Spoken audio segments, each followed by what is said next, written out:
कृष्ण का तो नाम अजर अमर हो जाता, वो तो धर्म की स्थापना कर जाते, लेकिन कौन ते तुझे निमित्त बनाया है। और तुझे निमित्त क्या, एक तरह से जीव को निमित्त बनाया है। तेरे बहाने से हर जीव को समझ आ जाएगी, क्योंकि हर जीव कौनते है, अर्जुन है, हर एक का चित्त डामाडोल है। हर एक को पता नहीं है कि ये जो संघात है, ये जो शरीरों का, अंतःकरण का, पांच ज्ञानेंद्रिय, पांच कर्मेंद्रिय, हम आंख से बुरा तो बहुत जल्दी देख लेते हैं, लेकिन अच्छा नहीं देखते। कान से बुराई बहुत जल्दी सुनाई दे जाती है, लेकिन अच्छाई नहीं सुनाई देती। कोई बुराई कर देता है तो हम उद्विग्न हो जाते हैं, ये नहीं सोचते कि उसने बुराई करके हमारे पाप कम कर दिए, उसको धन्यवाद देना चाहिए। कोई प्रशंसा करता है तो वो आपकी ख्याति ले जाता है, आपका यश ले जाता है, तपस्या ले जाता है, तो आपको उस पर मना करना चाहिए। लेकिन हम बिल्कुल विरोधी चलते हैं। हमारी जो मनोवैज्ञानिक पक्ष है, आप अपना अपना देखिए कि हमारा मन क्या चाहता है। लोग हमें अच्छा कहें, लोग हमारी प्रशंसा करें, और लोग प्रशंसा करेंगे तो उसमें हमें संतुष्टि मिलती है। लेकिन प्रशंसा के द्वारा ये समझ लीजिए वहां कहीं ना कहीं हमारा आध्यात्मिक पतन होता है। तो हम इस खेत में जो संघात है और जो दूसरे के लिए मिला है, इसको बिल्कुल याद कर लो। संघात परार्थवाद, ये शरीर अपने लिए नहीं मिला है। अपने लिए मिला होता तो ये कभी जला के राख नहीं करा जाता, मरता नहीं, अपने लिए मिलता। तो ये शरीर मिला किसके लिए? संघात परार्थवाद, दूसरे के लिए, पंचमी विभक्ति लगी। तो परार्थवाद दूसरे के लिए मिला है, हमें अपने लिए नहीं मिला। और हम इसका उपयोग किसके लिए करते हैं? स्वयं के लिए, अपने लिए। तो सोचो, एक यही पाप हो गया, और आप कहते हैं हमने तो कोई पाप किया नहीं। तो पाप तो यही है कि प्रयोजन के विरुद्ध चल रहे हो आप लोग। प्रयोजन है आपका कैवल्यार्थ प्रवर्तेश। आपका जन्म लेने का लक्ष्य क्या है? कैवल्य की प्राप्ति करनी, कैवल्यार्थ प्रवर्तेश। और जो कैवल्यार्थ प्रवर्तेश क्यों करना है? त्रिगुणादि विपर्यास पुरुषो अस्ति। तीनों गुणों के विपरीत जो पुरुष है, उसको पाने के लिए हमें कैवल्य की प्राप्ति करनी है। ये सीधा सा फंडा आप याद करिए। इतना सही आप याद कर लेंगे कि ये शरीर जो मेरे हाथ पैर, हम कभी कहते ना अभी हाथ पैर संग दे रहे हैं तो आ रहे हैं मिशन में, जिस दिन नहीं उठ पाएंगे, बैठ पाएंगे, घुटने जवाब दे जाएंगे तो पड़े रहेंगे। शास्त्री जी आते थे, क्या हालत थी, कभी नागा नहीं की जिंदगी में, लेकिन आज क्या स्थिति है, हाथ पैरों ने जवाब दे दिया। क्योंकि ये शरीर जो बना है, ये दूसरे भगवान के लिए बना है, उनकी प्राप्ति के लिए बना है। और जब तक हाथ पैर चल रहे होते हैं, आंखों में जब तक मोतियाबिंद नहीं हुआ है, हम देख पा रहे हैं भगवान को, तब तक हम देखते नहीं है, दुनिया देखते हैं, दुनिया वालों को देखते हैं, दुनिया वालों के बारे में सोचते हैं, लेकिन अपने बारे में नहीं सोचते कि हमारा जीवन किस लिए है, किसके निमित्त है, क्यों हमें ये संघात क्यों जोड़ा गया, दो हाथ क्यों जोड़े गए, दो हाथ जो आंखें क्यों दी गई, दो कान क्यों दिए गए, हार्ट क्यों दिया गया, किडनी क्यों दी गई है। इन सारी संरचना, और अंदर कोई काम कर रहा है, आपका रक्त प्रवाह चल रहा है, आपकी धमनियां चल रही हैं, नसें चल रही हैं, ये सब कोई और ही कर रहा है ना, आप तो नहीं कर रहे हो। तो कोई और करने वाला है जो ये सारी व्यवस्था कर रहा है, लेकिन उस व्यवस्थापक के प्रति आप धन्यवाद भी नहीं देते हो, ऋणी भी नहीं महसूस करते हो कि प्रभु तुमने इतना कुछ दिया है कि सारा रक्त का संचार यथावत चल रहा है, शुद्ध अशुद्ध रक्त अपने आप अलग अलग हो रहा है, किडनियां कैसे काम कर रही हैं, दो दो किडनी करोड़ों की हैं, दो दो रेटिना आंख हमारे कई करोड़ की हैं। लेकिन हम कभी उनको धन्यवाद ना देके सोचते हैं आंखों से ये देख लें, पिक्चर देख लें, सीरियल देख लें, ये सीरियल ना छूट जाए, ये देख लें बाहर की दुनिया। तो जब तक तुम इनका प्रयोजन, ये मोटी मोटी तीन चार चीज याद नहीं रखोगे कि ये सारा जो संघात शरीर सौष्ठव जो तैयार किया गया है मिला करके, पैरों से चलने तक की जो स्थिति, सिर से नख से जो वर्णन है, वो इसी के लिए है कि आप भगवान का स्मरण कर सकें, उनके मार्ग में चल सकें ज़्यादा से ज़्यादा। बहुत से लोग कहते हैं आने का समय ही नहीं है, काम से तो फुर्सत ही नहीं मिलती, देख तो रहे हो घर के गृहस्थी के काम कितने, लेकिन जब मृत्यु आती है तो कोई मौत से कभी नहीं कोई कह पाता कि तुम जान तो रही हो यहाँ कितने काम है, मेरे बिना यहाँ क्या होगा। तो ये जो हमारा कर्तापन है, अहम भाव है, और हमने ये सोच लिया है कि मेरे बिना कुछ नहीं होगा, सब कुछ होगा, यथावत होगा, और लोग सोचेंगे अच्छा है पिंड छूटा, एक व्यथा गई, अब शांति से जीवन चिक चिक चिक चिक लगाए रहती थी, कुछ ना कुछ ये मत करो ये नहीं करो, बच्चे भी फ्री हो गए, पति भी फ्री, सब फ्री हो गए। तो कभी मत सोचो कि इनके लिए हम समय बर्बाद कर रहे हैं। उस समय बर्बाद हो गया तो हो ही गया। अगर समय निकाल लिया, भगवान का नाम ले लिया, तो इस बहाने से बहाना ही है इंद्रियों को झुकाने के लिए। क्योंकि ये 11, ये कैसी, ये शरीर सौष्ठव जो है, ये कैसी बैलगाड़ी है। जिस बैलगाड़ी में 2 बैल आगे लगे हुए हैं और 2 बैल पीछे लगे हैं, 2 बैल दाएं लगे हैं और 2 बैल बाएं लगे हैं, अब ये सबके सब तुम्हें खींचते हैं। पांचों ज्ञानेंद्रिय और अंतःकरण, 8 बैल हो गए ना। अब आठों बैल, कोई आगे खींच रहा, कोई पीछे खींच रहा, खींचम खींच मची हुई है, इसीलिए अशांति रहती है। तो हमने सबको इतनी मुक्ति दे दी है कि सारे बैल जब गाड़ी को खींचेंगे तो गाड़ी कहाँ जाएगी, जहां थी वहां वहीं की वहीं है, कोई उन्नति नहीं हुई। तो हम जैसा पैदा हुए, जैसे हुए, जरूरी काम कर लिए, बड़े हो गए। बड़े भी तुम खुद नहीं होते हो, बड़े भी नैसर्गिक रूप से हो रहे हो, बड़े होने में भी आपका कोई योगदान नहीं है। तो तो इस तरह से सोचिए कि भगवान की कृपा कितनी बरस रही है आप पर, और फिर भी हम उनके प्रति आभार नहीं व्यक्त करते हैं, कभी उनको धन्यवाद नहीं देते हैं। तो ये उन्होंने कहा कि अगर तुम मेरे जैसे मेरे गुणों का अनुकरण करोगे, तो मेरे गुणों का अनुकरण करने पे सर्गे अपि, सर्गे माने सृष्टि में आना नहीं पड़ेगा। और जब सृष्टि में नहीं आना पड़ेगा तो आपको मुक्त होने का, यानी कि मरने का भी डर नहीं रहेगा। और सृष्टि में नहीं आना पड़ेगा तो आपके सारे बंधन खत्म हो जाएंगे। क्योंकि बंधन और मोक्ष, पुरुष तो बंधन मोक्ष रहित है, प्रकृति का ही होता है, बंधन भी उसी का होता है और मोक्ष भी उसी का होता है। तो ये बंधन और मोक्ष जो लगा हुआ है वो प्रकृति का ही है। तो तुम मेरे जैसे हो जाओगे। तो अर्जुन को बार बार शंका हो रही है कि तुम्हारे जैसे तो मैं हुई हूँ, तुमसे कौन अलग थोड़ी हूँ। जब नाते रिश्तेदारी हो जाती, सब बराबर हो जाते हैं। लेकिन यहाँ पर वो समझा रहे हैं कि तुम्हें थोड़ा सा प्रयास करना पड़ेगा। तीसरा है मम यो निर्मेद ब्रह्म तस्मिन् गर्भो यदधाम्यहम् संभव सर्वभूतानां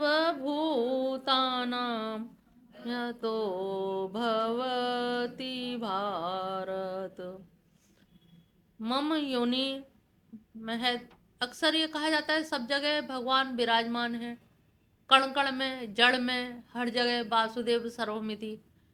तो भगवान इतनी जगह कैसे बटे होंगे, कैसे उनका विभाजन हुआ होगा, अलग अलग उन्होंने कैसे अपने आप को, जबकि वो निरअवयव हैं, अखंडित हैं, तो कैसे उन्होंने किया होगा।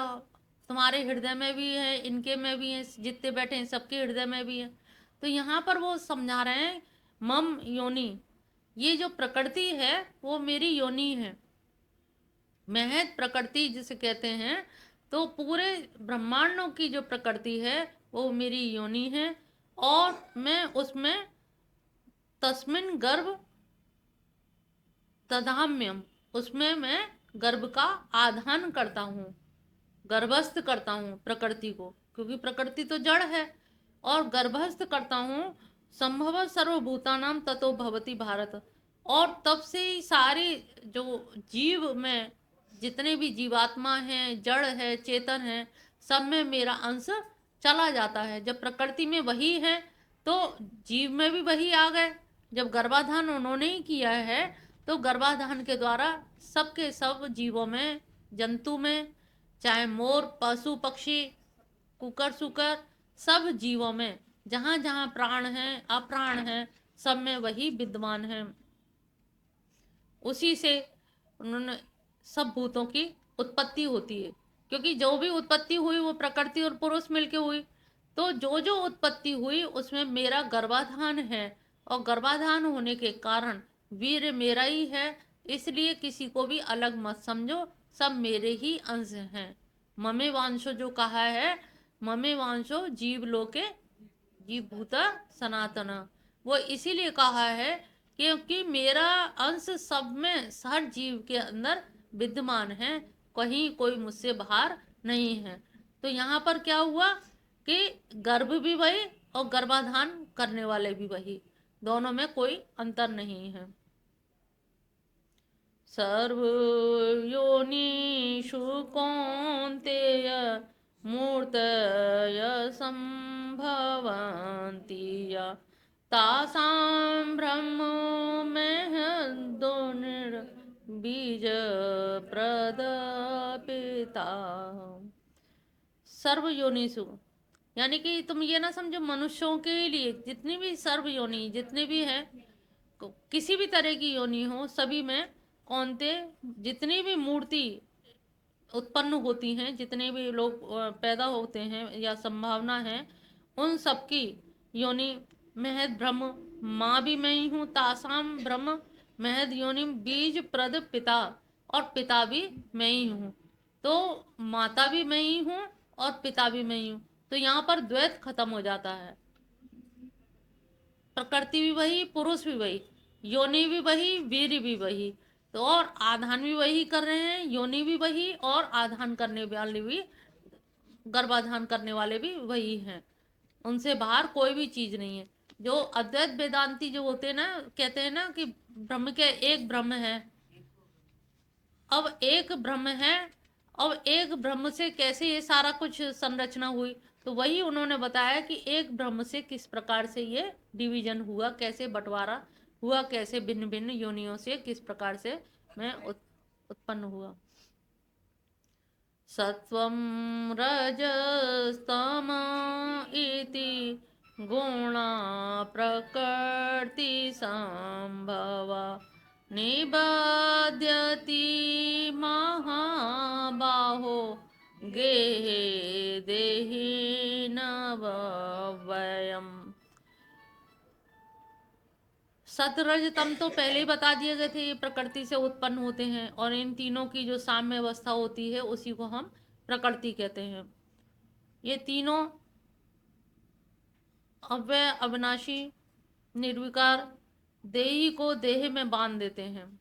ये तीनों मिलके ये तीन रस्सियां हैं सत रज तम की, और जो देही है यानी कि आत्मा है, देही भी शब्द आया है, तो देही जो शब्द है, देही को ये बांध देती हैं, और ऐसे बांध देती हैं क्योंकि वो उसके अंदर बैठा हुआ है, और जब अंदर बैठा हुआ है तो वो ऐसे रस्सी में बांध देती हैं कि वो उससे निकलना इतना कठिन होता है कि अनेक अनेक साधनाएं करनी पड़ती हैं, और साधना करने में भी कभी कभी अहंकार अगर आ गया तो वो साधना भी व्यर्थ हो जाती है।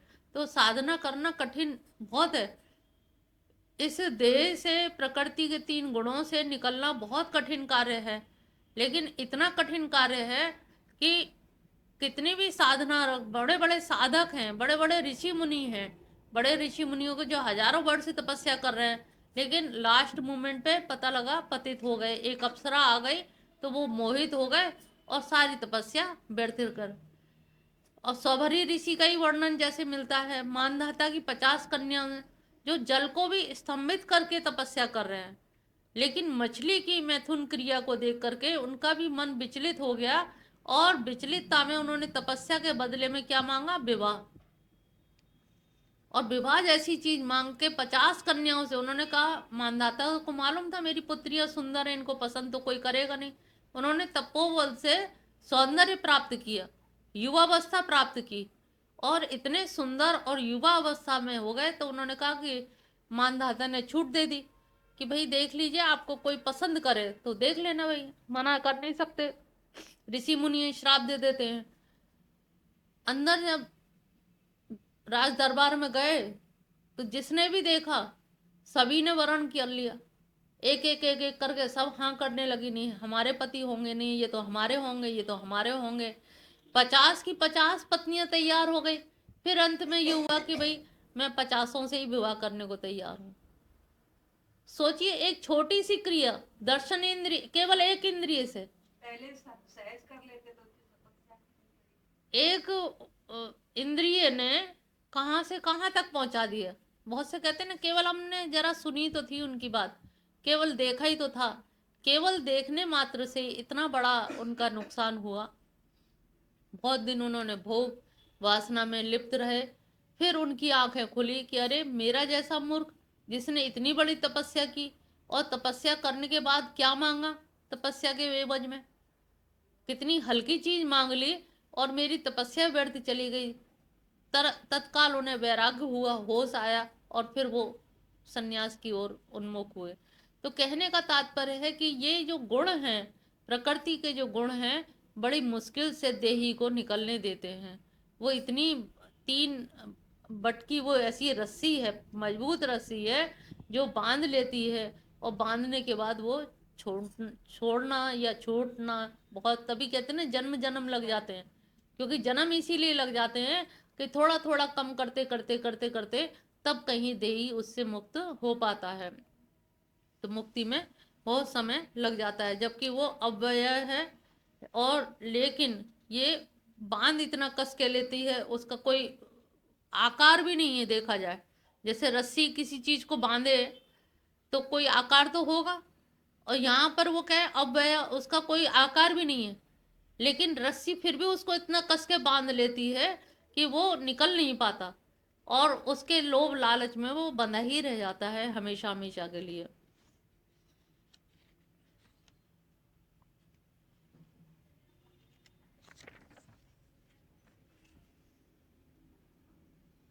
छठा श्लोक है, तत्र सत्वं निर्मलत्वात् प्रकाशकामनामयम् सुख संगेन बध्नाति ज्ञान संगेन च अनग। हे अनग, हे पाप रहित, हे अर्जुन, ये जो सत्व गुण है, ये निर्मल होने से, निर्मल जल जैसे होता है, और निर्मल जल में आप झांक के देखो तो आपको अपना ही चित्र दिखने लगता है। तो इतना निर्मल है, और निर्मल होने के कारण प्रकाशवान भी है, और अनामय यानी कि पाप रहित है।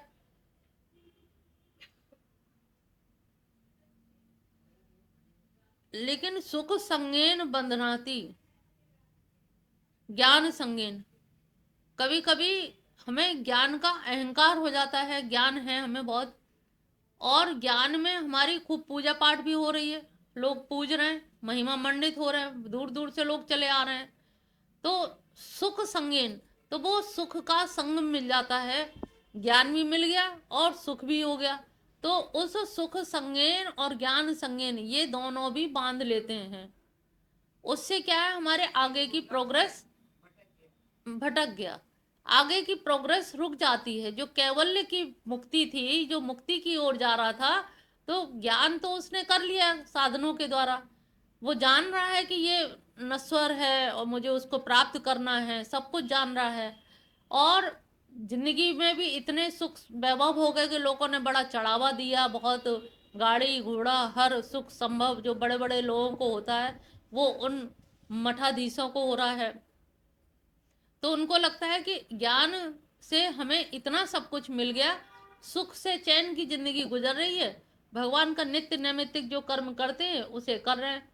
वो ऊपर जाने की जो एक ललक होती है, अभिलाषा, कि किसी भी तरह से तुम्हें पाके रहना है, वो पाने की अभिलाषा उसे बांध देती है। जो सत्व गुण है एक तरह से वो भी बंधनकारी है। ये मत सोचो कि हम तम को, रजोगुण को बुराई करें, सत्व की तारीफ करें। उन्होंने कहा सत्व गुण भी बंधनकारी है, क्योंकि 3 रस्सी कही है ना, तो रस्सी में तो सत्व भी आ गई, रस्सी तो वो भी हो गई। तो सत्व गुण में हमें ज्ञान का संग मिल जाता है, और सुख का संग मिल जाता है, और संग हमेशा दुखदाई बताया गया है गीता में। जहां जहां सुख संग है, वहां संग में कहीं ना कहीं दोष आएगा ही आएगा। तो ये सुख का दोष, सत्व गुण निर्मल है, इसकी एक पहचान है, प्रकाशक है, आपके अंदर जो अज्ञान है, अज्ञान, अगर आप प्रवचन सुनेंगे तो कुछ लोगों को तत्काल समझ आ जाता है, कुछ लोगों को बिल्कुल नहीं समझ आता, कुछ लोगों को बहुत दिन बाद समझ आता है। तो उन्होंने कहा जिसमें सत्व गुण की प्रधानता होगी, क्योंकि वो प्रकाशक है, वो थोड़े से इशारे से ही बात को समझ लेता है, और जिनमें नहीं है तो उनको मूढ़मती कहा जाता है, बहुत समझाने पर भी समझ में नहीं आता। कुछ सुना तो था लेकिन हमें कंसेप्ट क्लियर नहीं है, मैं समझ नहीं आ रहा।